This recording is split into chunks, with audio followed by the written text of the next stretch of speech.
The guitars are riffing and the horns are sounding. You know what that means.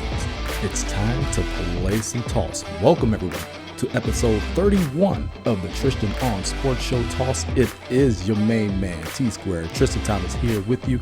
Thank you for joining us. So happy to be back, happy to be here. We got the new theme song popping.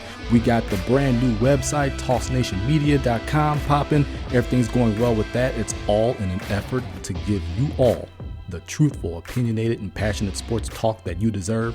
And that's exactly what we're going to give you right here on Toss. New website, new song, but the same goal each and every single week for you. So let's jump right into it. And let's get started with State of the State. And let's get started with a quick shout out. First off, I want to give a quick shout out to the Marquette, both men's and women's basketball team, the UW Green Bay women's basketball team, as well as the Wisconsin Badgers men's basketball team. All of them made the NCAA tournament. We're talking Marquette made it as an at-large. They had a phenomenal season. They could shoot the lights out this season. They were phenomenal as far as shooting the basketball goes.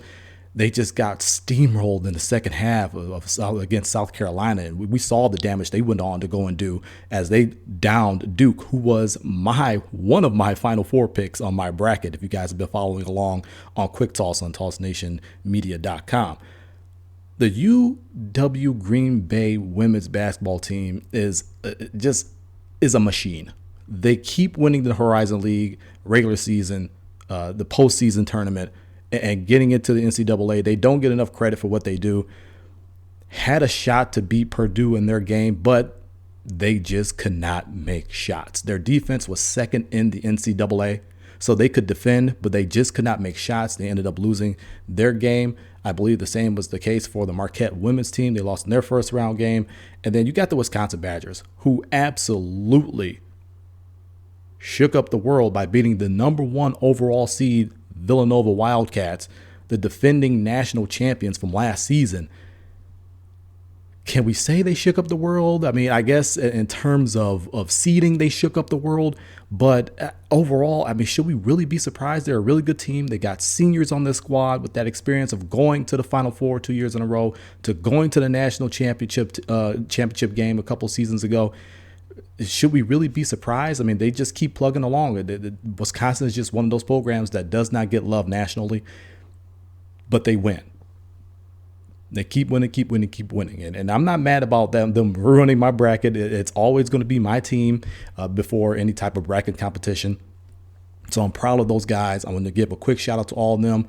The tournaments are still going on. The Badgers are the only team remaining in their respective tournament. So I'm hoping they go on and they beat Florida. I think that's a game they could go and get. They're going to have to defend much the same way they did against Villanova. And they're going to have to score. You hope Bronson Koenig continues with this hot streak. You hope Nigel Hayes continues with this double-double streak. You hope Ethan Happ is able to play defense without fouling so he could be more of a factor throughout the entire game. But I think that game is a winnable one against Florida in the Sweet 16. So congrats to all those teams. Give you guys a quick shout out because I think you guys have phenomenal seasons. One of you guys is still playing. But the rest of you, phenomenal season. Come back next year even stronger. So now let's get into the rest of the state. And we have to take the T-Squared Express to Milwaukee, Wisconsin. Technically, we could take it out to Sacramento because that's where they're going to be playing later on tonight as we record this program. They beat the Portland Trail Blazers just last night, 93-90. It was a tough, gritty game. They got out to a considerable lead in that game, had a 13-point halftime lead, 48-35.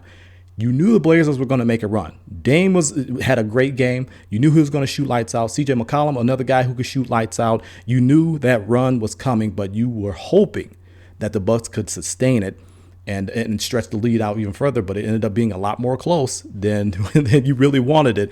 It ends up in a 3-point win. Khris Middleton, clutch as usual, and we'll get to him in a little bit. Giannis, clutch. Good game for him as well. Not the greatest shooting game. I believe it went 8 for 21, but he still got the job done, especially with that defensive play towards the end of the game that kind of sealed it for the Bucks. It was a gritty win. That defense that they played last night against the Portland Trail Blazers was reminiscent of that 41-41 team defense in Jason Kidd's first season in Milwaukee as the head coach. I like the direction that the defense is going, and that's all predicated to the return of Khris Middleton. He sets the tone defensively. He is a clutch shooter, a very good shooter. When I was watching the game last night and I'm seeing him pull the turnaround jumpers and the floater in the lane, it reminded me of his training, off-season training regimen with Dwayne Wade. If you go and look at highlights of Dwayne Wade, tape of Dwayne Wade, you see that turnaround jumper. You see those floaters. They trained together a couple summers ago. And Dwayne Wade put out there on Instagram, hey, Khris Middleton is going to be a problem for the NBA. This is a guy who's won 3 world championships. This is a guy who's going to be a certified Hall of Famer first ballot when he decides to hang up the sneakers. A big shout out to him because, unfortunately, he's out for the rest of the season.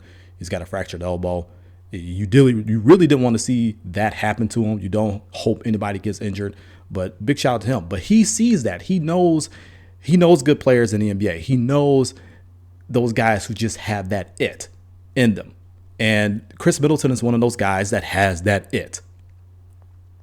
Why people don't understand it, why people don't really appreciate it, I don't know. One of my co-hosts on Home Court Sports, which you can listen to on Blog Talk Radio, 7 to 9 p.m. Central Time, really believes that the Bucks have to go out and get a number 2 because Jabari went down and he doesn't feel that you can win anything with Khris Middleton being your number 2 player. Well, I beg to differ, and so did a lot of other people. And it's an ongoing conversation that we continue to have each and every single show. You don't need to go out there and search for a quote unquote number 2. You have a damn good two-way NBA player, one of the better two-way players in the NBA on your squad in Khris Middleton. And he has shown you how much he truly means to this team. Let me hit you with some numbers. They're 8-2 in their last 10 games. They are 10-2 with Khris Middleton in the starting lineup. Let me hit you with that again.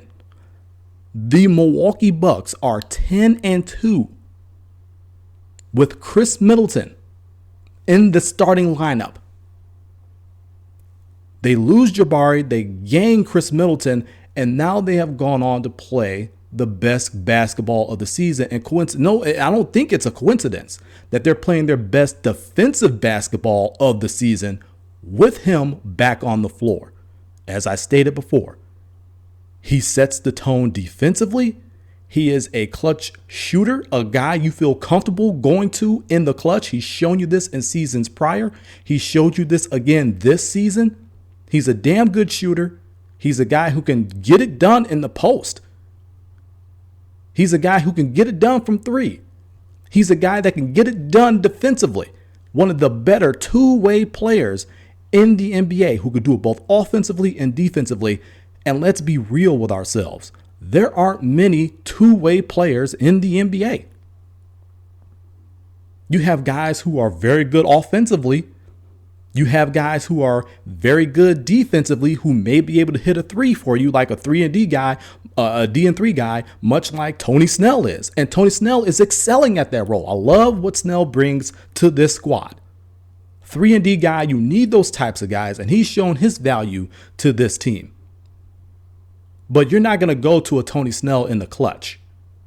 You're not going to draw up a play for Tony Snell. You're going to draw up a play for Khris Middleton because you feel comfortable with him taking those big time shots because he's done it before and he's made them before. There aren't very many two-way players in the NBA. And you have one on the squad and you feel the need to go out and look for a quote unquote number 2. When you have that guy right on your squad, right there, right now. I don't understand it. I never will understand that. Why can't you accept what you're seeing in front of you? I don't understand. The proof is in the pudding. The tape does not lie. They are playing much better defense. The numbers don't lie. I know sometimes they do, especially if you don't take them with the context in which they were gained. But these numbers don't lie. They're 10-2 with him in the lineup, the starting lineup. They're 8-2 in their last 10 games. Side note, the Bucks also have the best record within the division, the best division record. They're 9-4 versus their division. So it's not like they have any fear of anyone within their division. They've beaten everyone. This season looked so lost when Jabari Parker went down. It looked absolutely like you were just headed for the lottery, and you had a bunch of people out there saying, oh, the Bucks should tank. What good is it going to do if they make the playoffs in the 8th spot, only if they're going to get swept by the Cleveland Cavaliers anyway? Which is a punk move. Why would you be afraid to go up head to head with anybody in the NBA? And why are you discounting how important playoff experience is, especially to a younger team? Now, I'm not going to use the crutch that a lot of people use saying, oh, this is a young team, they're inexperienced. No, these guys have enough NBA experience to know better.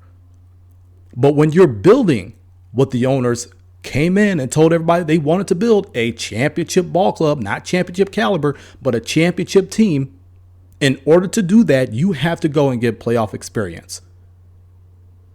And any playoff experience is better than no playoff experience. What good is it for guys to go home after the last couple of games in April, go and get better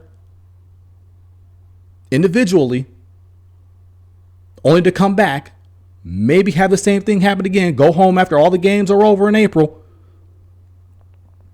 work on their individual games, come back, they sneak into the playoffs, and then they lose. And what's the first thing people are going to say when a young team who's never been in a playoff situation loses a series? Oh, man, if they only had a little bit more playoff experience. The people who say what I just said, oh, man, if they only had a little more playoff experience, are the same people wanting them to duck and dodge everybody in the playoffs completely. They don't want to be in the 8th seed because you got to go up against the Cleveland Cavaliers. Oh, but they'll take the 7th seed because you got a better matchup against the Boston Celtics, which I don't think that's much of a better matchup. Then you got people saying, oh, well, I would much rather see Washington. We got a chance against them. Oh, we got a chance to go up to the 5 seed. Well, I can see us going after the Toronto Raptors. Stop it. If you don't have faith against those guys in the 8th seed, you don't have faith against them in any other seed. You just want them to completely tank and supposedly get a good draft pick. But this draft is so deep, and that's what people aren't realizing. This isn't like drafts past. This is one of those drafts where it's absolutely loaded. And some teams are probably going to get 2 good players, possibly. That's how deep and how loaded this draft is. I don't understand how you could be a supporter or you could be a fan of the Milwaukee Bucks or any team, and you want them to lose and not make the playoffs. You're hoping they lose when it makes no sense to do so, when it is not any type of advantageous to do so. Look, I'm a firm believer in playing to win the game, right? Herm Edwards said it best. Hello? You played to win the game. You played to win the game. So if the Bucks have a game, I want them to win that game. If your staff is as good as you think they are, which is the reason why you put them on your staff and you put them in the positions that they are now, they will find a way to go and make their teams better. That's just the way I look at it. If they are worth their weight in gold, they will find a way to make this roster better. You don't need high draft picks in order to do that. Cleveland hasn't had high draft picks since LeBron wasn't there. And a couple of their high draft picks flamed out. You could argue the best high draft pick that they got was Kyrie Irving. LeBron comes back. They're instantly a championship team. All they had to do was fill in the pieces around them. Same thing they had to do this season. There's ways of making your team better without them tanking, trying to get a high draft pick in a loaded draft. I just don't understand how you could be a supporter of a ball club and hope they lose. I don't understand it. I never understood it. I will not understand it. You should always want your team to win. especially when it's not advantageous for you to tank. I always want them to win. So don't call yourself a fan. Don't call yourself any type of supporter of the Milwaukee Bucks if you wanted them to lose, if you wanted them to tank. Hence the reason why I wrote an article about that on tossnationmedia.com, a Squared Logic blog, talking to everyone who wanted the Bucks to tank. If you wanted the Bucks to tank, slap yourself. You should. Because you're looking like Boo Boo the Fool right about now. Because now the Bucks currently hold the 7th seed in the Eastern Conference. If the playoffs were to start today, they will be going up against the Boston Celtics, who clinched the playoff spot last night.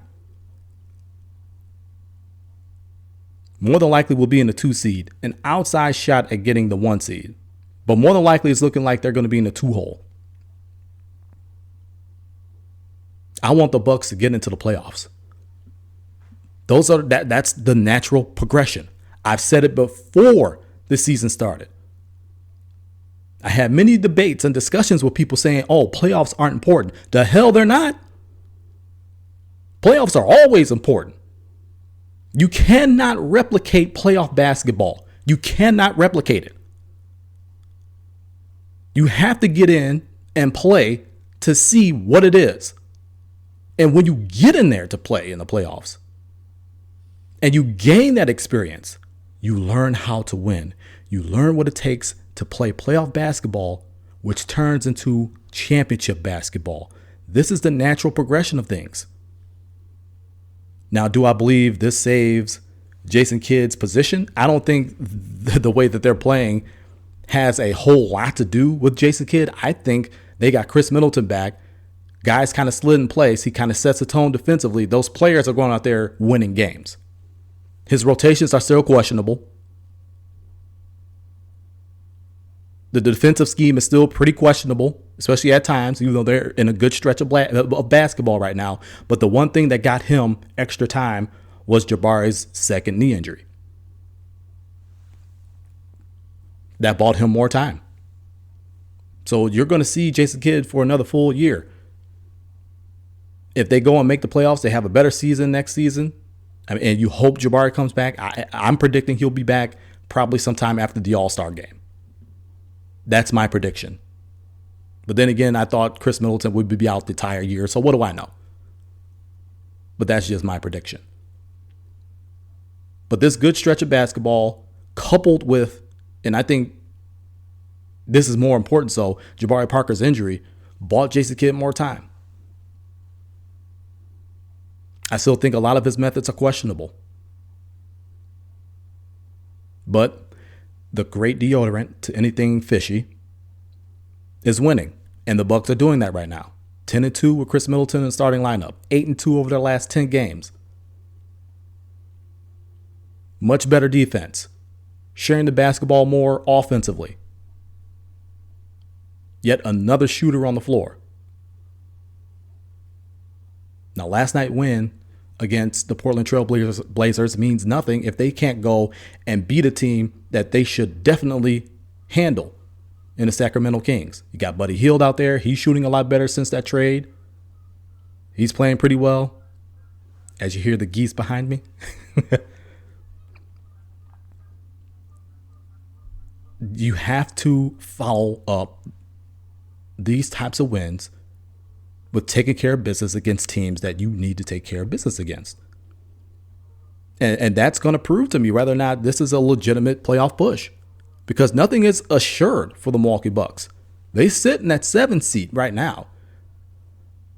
But they've got teams nipping at their heels. They've got the Miami Heat right behind them. And the Miami Heat have the Detroit Pistons behind them. And then you got the Bulls behind them. And I think the Hornets are after that. I mean, this thing isn't over. You got a lot of basketball left to play. But you need to go and take care of business. You have a tough schedule remaining. But you can't think that far ahead. You have to think about tonight. Take care of business against the Sacramento Kings. Come back home against the Atlanta Falcons, who that's been a tough matchup for the Bucks all year long. Take care of business tonight. Worry about that when you come to it. But I'm especially proud of the way they've been playing basketball. It's been absolute fun to watch, minus the Warrior game where they just got absolutely blasted after being up big. But you're going to take those lumps on the road, especially a 6-game Western road trip. So the Milwaukee Bucks playing extremely well, currently hold the seventh seed in the Eastern Conference. You would think I hadn't done this in a while. So I'm proud of the way they're playing basketball. Let's go and get that win against the Sacramento Kings tonight.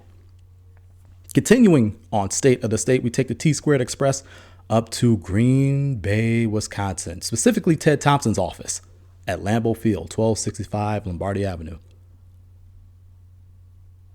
You might want to brace yourself for this because this doesn't happen very often.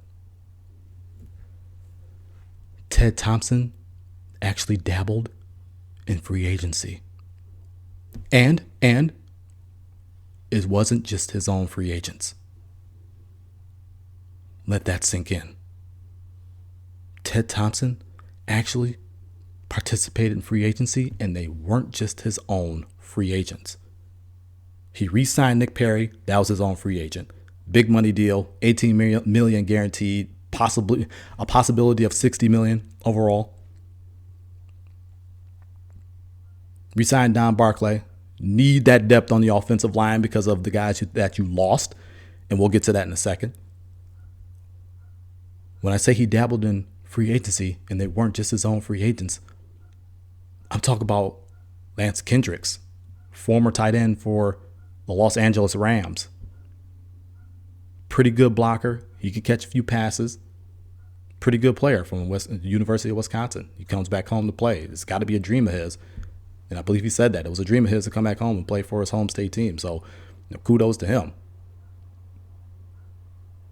But the big signing, the big fish Ted Thompson got in free agency, tight end Martellus Bennett, formerly of the New England Patriots, formerly of the Dallas Cowboys, formerly of the New York Giants, but before all that, formerly of the Chicago Bears.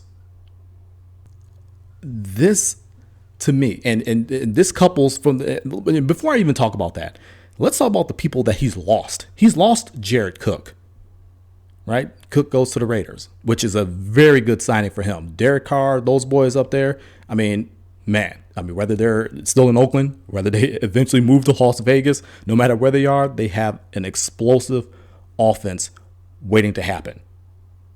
So that's a really good signing for him. But you lose Eddie Lacy, 1-year deal to Seattle. Everyone I talked to essentially said the Packers offered him the same exact contract, but because Seattle was a run-first team, he decided to go with them. And I can't say I blame him. But at the same time, I don't exactly want a 267-pound running back, which is allegedly what Eddie Lacy was tipping the scales at when he was going on these visits with these teams. So much so that Seattle had to put a weight clause into his contract worth $385,000. He has to hit certain weight goals throughout the season. He also has a workout clause in there. So they're trying to keep him on track. I think he can be a factor. Look, I'm not going to sit here and dump on Eddie Lacy. Everyone who knows me knows I am a staunch Lacy supporter. I just don't like the fact that he's been undisciplined with his weight. You are a professional athlete. Your job is to keep your body in tip-top shape. At least that's one part of your job. And he wasn't doing that.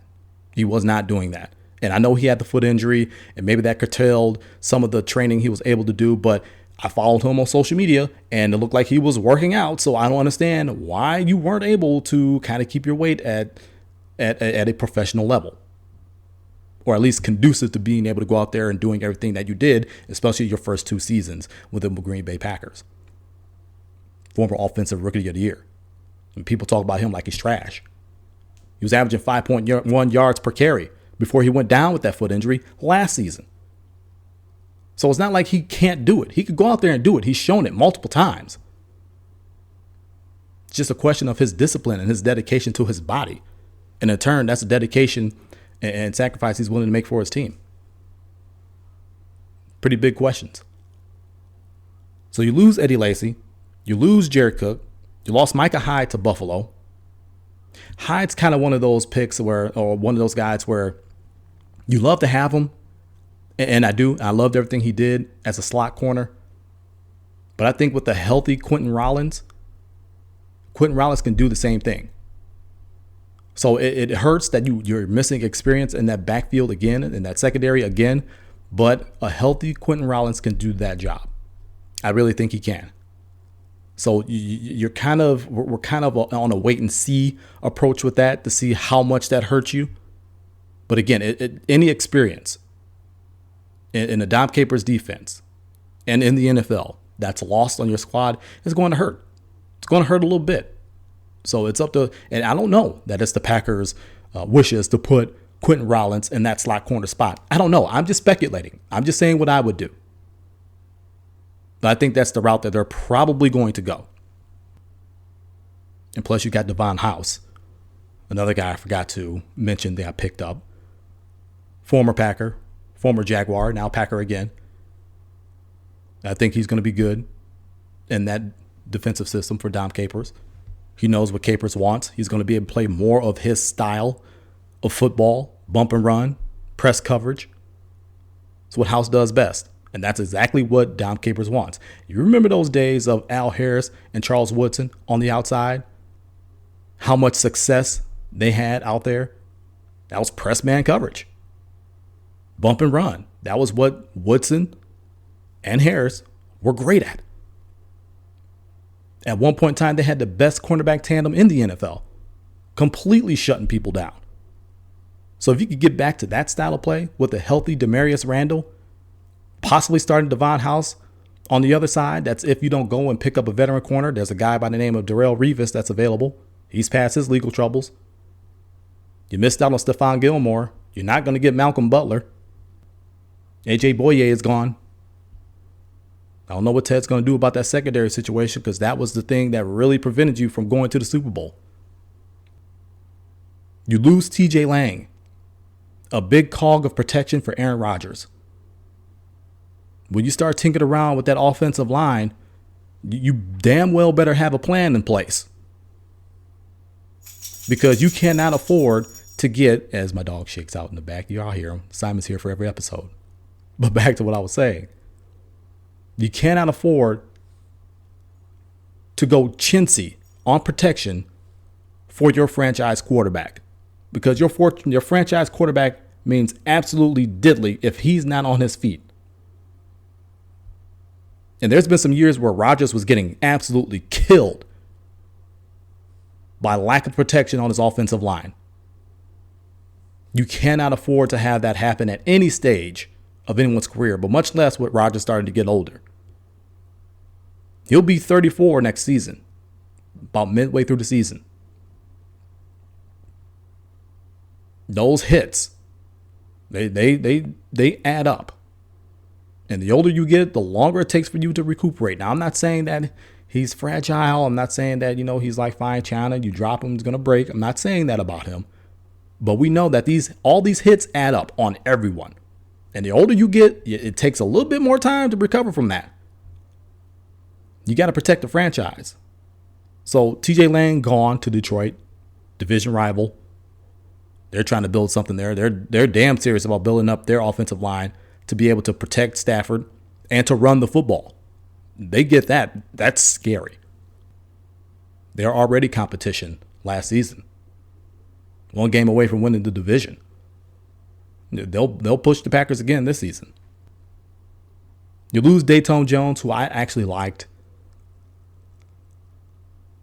But I think you've got enough linebackers around to be able to kind of survive that loss.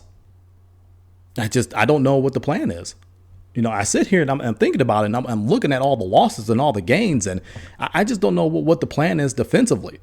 I mean, it's great that you're doing all this for offense, and the thing that it shows me with picking up these two tight ends is the fact that the Packers are probably going to be, and I put probably, and I'm doing air quotes, probably going to be a little bit more committed to running the football.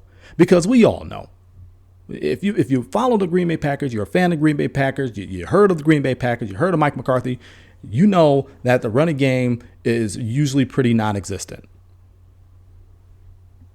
In his entire tenure here, he's only had a few 1,000-yard rushers.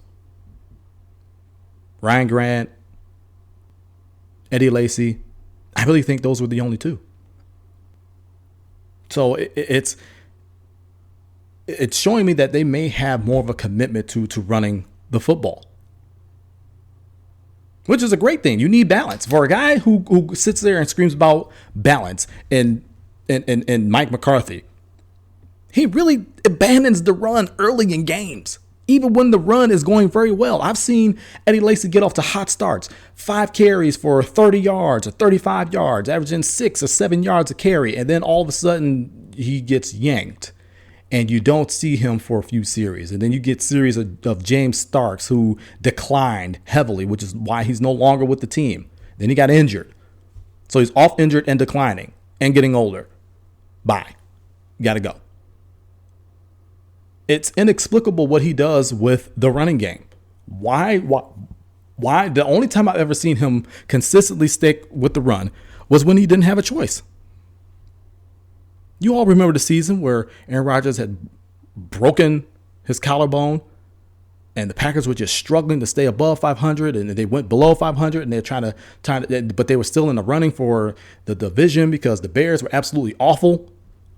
And they came back to won it on the last game, on essentially the last play. Aaron Rodgers came back, passed to Randall Cobb, touchdown, hell of a block by John Kuhn against Julius Peppers, who was another guy that the Packers lost, but you kind of figured that was coming. He ends up going back to the Panthers, probably his farewell tour. Started off his career with the Panthers. In that season, he didn't have a choice but to run the football. He didn't have one single solitary choice but to run the damn football. And the one person that carried that squad and helped keep them afloat, who proved to be a weapon both running and passing, was Eddie Lacy. He kept those guys afloat. Matt Flynn did some good things, but if it were not for the tough running of Eddie Lacy, who ended up having over 1,000 yards that season, a very good season. If it were not for his running, the Packers would not have even been in the running for that division. They wouldn't have not been in a winner-take-all game, last game of the regular season for the division. Winner goes on to the playoffs, hosts a home playoff game. Loser goes home, done for the season. So it seems to me that the only time that Mike McCarthy wants to run the football is when he doesn't have a choice. When he doesn't have Aaron Rodgers back there pulling the trigger for you. When he goes pass happy. And it's like a drug. It's addicting. When you have a guy like Aaron Rodgers, you want to pull that trigger as many times as possible. It is a drug. But it's a drug you need to wean yourself off of. Rodgers needs more help than that. Rodgers can't go out there and continue to sling the ball 40, 50 times a game for you. Can it win you games? Well, I think we've seen that it can win you some games. But will it win you a championship? People will argue, well, they really didn't have a winner game when they won the championship. Well, James Starks was the best runner in the playoffs that season. He emerged. No one expected it. They actually had balance. I believe he had 70 plus yards rushing in the Super Bowl. So it's not like they didn't have a legitimate run threat. They did. Nobody was really able to stop James Starks in that postseason. Only person that was able to stop him was Mike McCarthy because he got pass happy. So these two tight end signings shows to me they're going to be a little bit more committed to running the football. Also, there's going to be a bit more of the prototypical West Coast offense. And Mike McCarthy, he's a West Coast offensive type coach, but it's more of a hybrid. He's kind of put his own spin to it. It's not really the traditional West Coast offense that Bill Walsh created. So that proves to be that there's kind of a change, and I won't say maybe change is the wrong word, but maybe there's a little bit of a emphasis on certain parts of the offense that they're going to be more committed to this season. Running, more two tight end sets, making the tight end more of a threat. Martellus Bennett's going to be great doing that. I think he's an upgrade over Jared Cook, and that's no slight on Jared Cook. Jared Cook was phenomenal in this offense. He really was. He was really phenomenal in this offense. Gave him another dimension that they haven't had since Jermichael Finley. And I've said that time and again. And I think he's going to be a bit better. He's going to be a bit better in that. So I'm just really more interested in seeing what Ted Thompson is going to do defensively, because that continues to be an enigma. We don't know. You re-sign Nick Perry. You're probably going to have to play Clay Matthews more inside than you do outside. Obviously, he's getting older. He's been more injured. It's going to be questions about his future coming up. No longer have Julius Peppers there. But I feel comfortable with Blake Martinez and Jake Ryan, those boys behind them. What are you going to do to address the secondary? Yeah, you went and got Devon House. And I think that's a pretty good signing. But I think you need more. What are you going to do at running back? You now have Ty Montgomery at running back. I mean, you've made him a full-time running back. He's not a bell cow. He's not a guy that you can feed him the football to go and run 20 to 25 times, especially when it gets late in the season. You want to hammer teams. Cold weather. Nobody wants to go and tackle and get hit by a freight train coming through the hole. So there's holes all over this squad. Offensive line, pass rusher, secondary, running back. It's going to be interesting to see how Ted Thompson addresses the offensive holes, but it's going to be more intriguing to see how he addresses that secondary, because that secondary is what cost you a Super Bowl berth, because you could not stop anybody. You couldn't stop a nosebleed. So it's your move, Ted Thompson. It's your move. We're waiting to see how you're going to address the secondary, because I think it's going to take a little bit more than Devon House. And it's going to definitely take more than drafting someone, because your hits have been more offensively than they have been defensively. I'll tell you that. So it's your move, Ted. We'll see what you do. And that is the state of the state. Wisconsin college basketball teams are doing extremely well in tournament or had great seasons. There's only one standing out of the teams that I mentioned, which is the Wisconsin Badgers, who have Sweet 16 action against Florida coming up Thursday. The Milwaukee Bucks are playing their best basketball of the season. That's because Khris Middleton has returned, and this team is better with Khris Middleton than they are without Jabari Parker. Don't get it twisted. And the Green Bay Packers, Ted Thompson has dabbled in free agency, not just his own, but he's still got a lot of work to do, especially in that defensive secondary. We will be watching. Coming up on Toss, we got to hit the toss sweep, and we got to talk about NBA players and rest. Are they being whiny little crybabies, or is there something legit to this? T-Square's got solutions.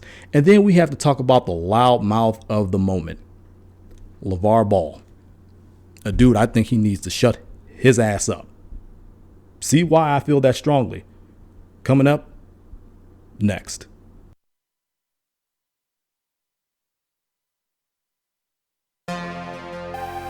Toss Nation Sports Media is your home for everything from the Toss brand of sports. The Tristain on Sports Show, Toss, Squared Logic, Quick Toss. Everything is there, and it's there for your pleasure or ridicule. Whatever way you want to put it, TossNationMedia.com is the home for the Toss brand of sports. That's TossNationMedia.com. Welcome back to Toss, everybody. It's your main man, T-Square Tristan Thomas. Thanks for coming on back with us. And it's time for us to get to the Toss Sweep. And we have got to talk about this issue of NBA players and rest. The NBA players and rest. Now, I get it. These guys play a grueling schedule, 82 games.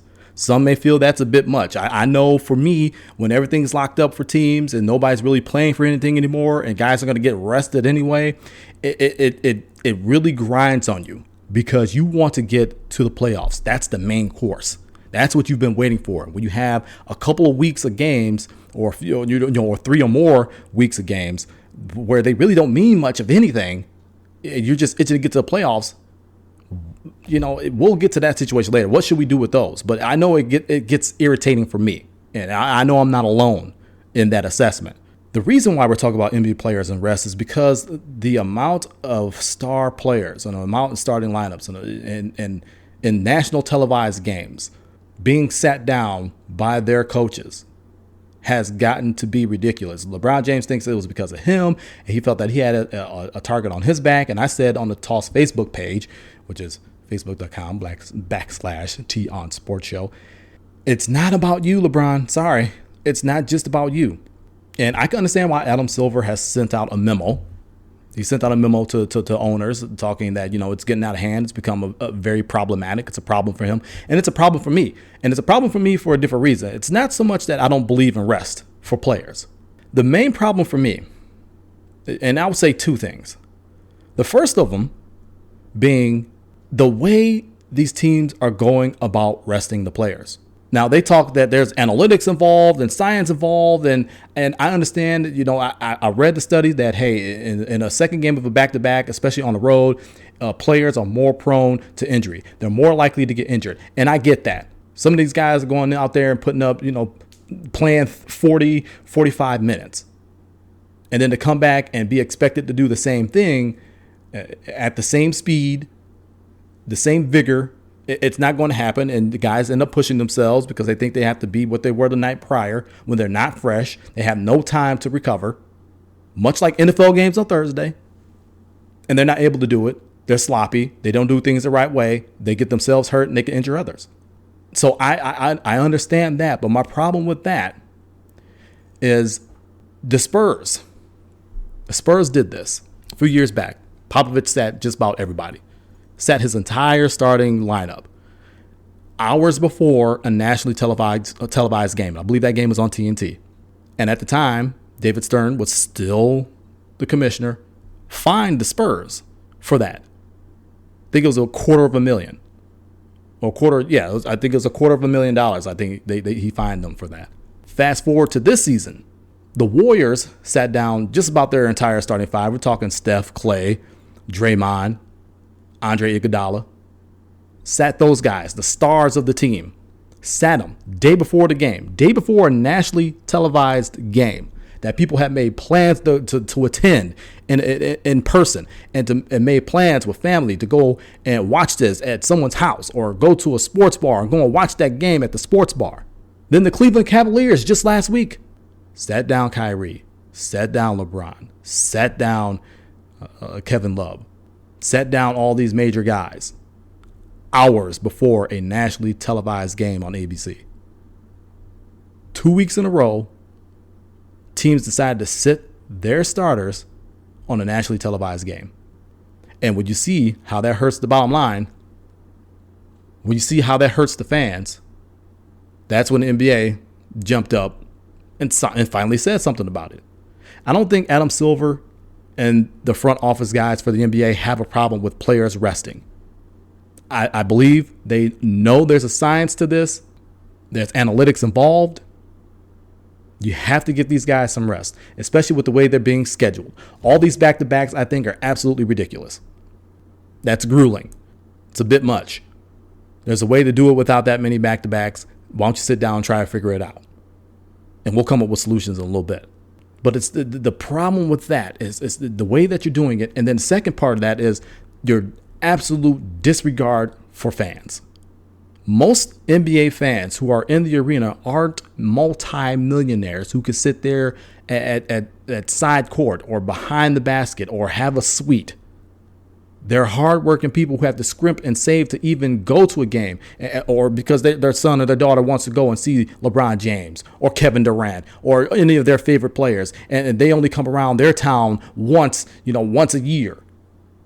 Or maybe this is the only day that they can actually go to a home game, and they planned all this out, and then all of a sudden you say hours before the game, LeBron's not playing, Kyrie's not playing, Kevin Love's not playing, J.R. Smith's not playing. Sorry, Steph's not playing. Clay's not playing. Draymond's not playing. Sorry, Russ ain't playing. Hours before the game. After all this planning has gone on for weeks. After all this money has been shelled out to go and see the absolute best of the best go at each other. The blatant disregard for fans is what really makes me mad. There's no thought of the fan experience in any of that.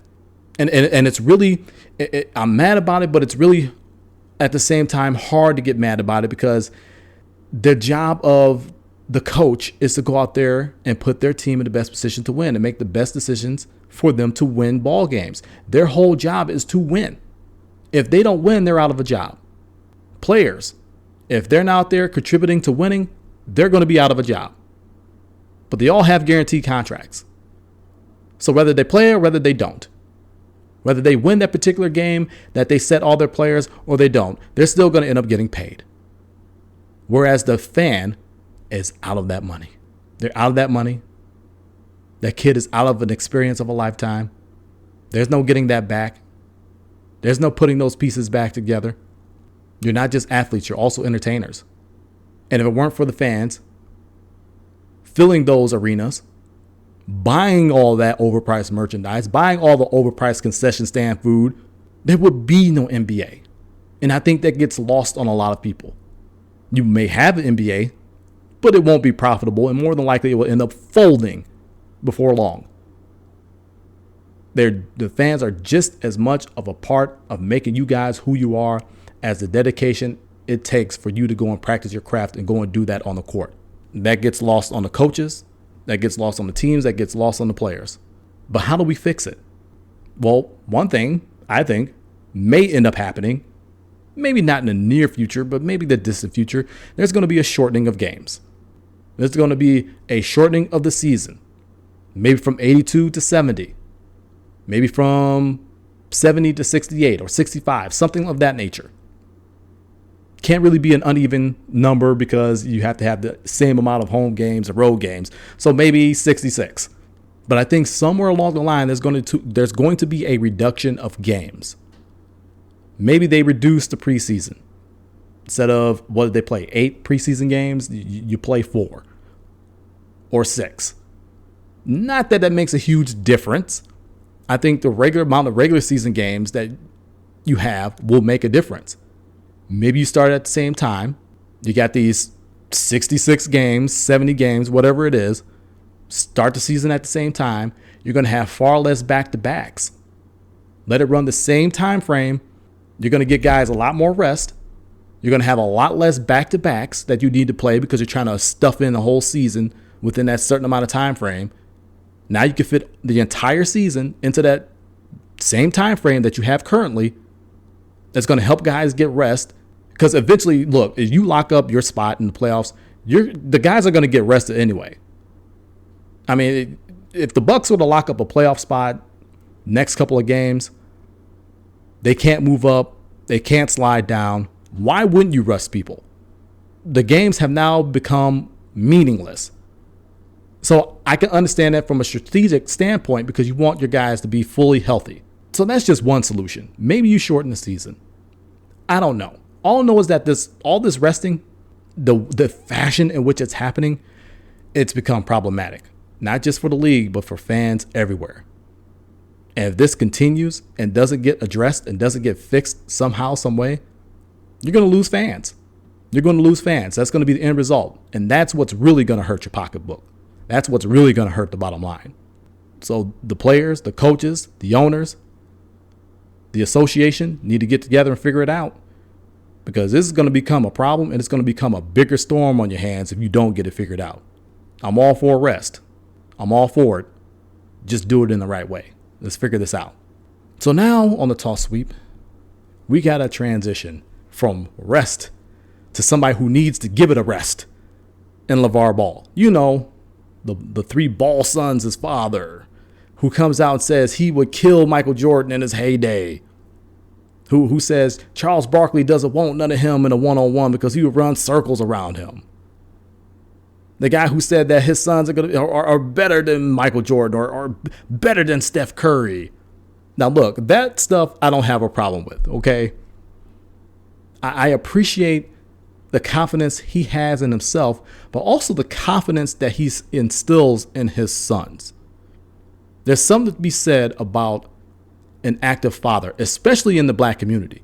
My father wasn't around like Lavar Ball is around his sons. Really wasn't around like that. I would have loved to have that. He was still a presence in my life and I still loved him. But it wasn't there every day. So to see someone being there, being a father, pushing them towards greatness, instilling confidence in them, encouraging their goals and their dreams, that is to be applauded. That's what a father should be doing. But as a man, you should never be bringing up another man's family in the way that Lavar Ball brought up LeBron James's family. Essentially, Lavar Ball was saying that his sons are set up much better for success or much better to succeed than LeBron James's sons, which LeVar, LeBron James came back and pretty much told LeVar Ball, keep my family name out your mouth. You know, this is dad to dad. This is a problem now.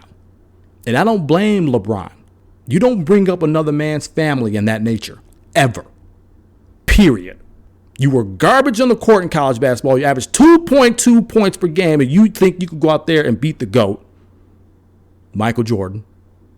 You think you could run circles around Charles Barkley. Well, let's be clear. Charles Barkley has gained a little bit of weight since he's been doing television, so maybe he might be able to run around him. But would he be able to beat Charles Barkley? Hell no. It's a round mound of rebound. That's Sir Charles. He'll put a thumping on you. And then you bring up another man's family in that fashion. That's a punk move. Now you need to shut your ass up. The people who continuously put microphones in his face need to stop. Stop giving this man so much airplay. It's becoming clear he's living vicariously through his sons, because now his sons have the opportunity to go and do things he was never able to do. And because he was never able to do it, he wants to come along for the ride and live vicariously through them. And now he's become a lightning rod for attention, and it's not the type of attention that you want. And it's going to start ruining the chance for your sons to go out there and be great, because now GMs and agents and teams are going to be looking at your sons when it's time for them to come up to the NBA and say, oh, wait a minute, you got some baggage. That baggage is your dad. We got to deal with his mouth and his attitude. We got to deal with this stage, dad. I don't think your talent's worth that. So I think at this point, he's doing more harm than help to his sons right now. Again, before he started saying that mess about other man's families, he should be applauded for being active in his kids' lives, for instilling confidence in them, making them want to be great. But now he's just being stage dad, attention seeker. Nobody got time for that. Keep other people's families' names out your mouth. Shut up. Let your sons do all the talking, because you're not doing them any favors. This is Toss.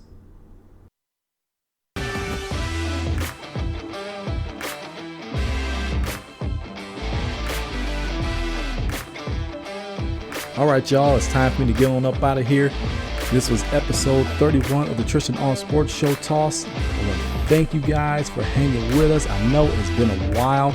I'm going to make sure it ain't a while again before you hear this silky smooth voice. I don't know if it's too silky smooth on that one, but you know what I mean. Hey, you guys know about the new website, tossnationmedia.com. That's tossnationmedia.com. It houses everything from the Toss brand there. So you got Square Logic, the blog.